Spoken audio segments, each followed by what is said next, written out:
October 10ஆம் தேதி புரட்டாசி மாதம் 24ஆம் தேதி வியாழக்கிழமைக்கான பஞ்சாங்கம். நட்சத்திரம் மூல நட்சத்திரம் அதிகாலை 5:15 வரை. அடுத்து பூராட நட்சத்திரம். திதி வளர்பிறை சப்தமி மதியம் 12:32 வரை. அடுத்து அஷ்டமி. கரணம் வனசை மதியம் 12:32 வரை. அடுத்து பத்திரை. யோகம் அதிகண்டம். ராகு காலம் 1:03, யமகண்டம் 6:07, குளிகை 9:10.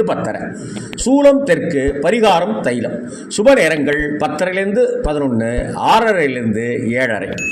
சந்திராஷ்டமம். ரிஷபராசி அன்பர்களுக்கு சந்திராஷ்டமம். நிதானமாக இருங்கள், பொறுமையுடன் கையாளுங்கள், யாரிடமும் கோபத்தை காட்டாதீர்கள், வீண் வாக்குவாதங்களில் ஈடுபடாதீர்கள். இன்று குரு வார நன்னாளில் குரு பகவானை தொழுவதும் குருமார்களை வணங்குவதும் மிக மிக அவசியம்.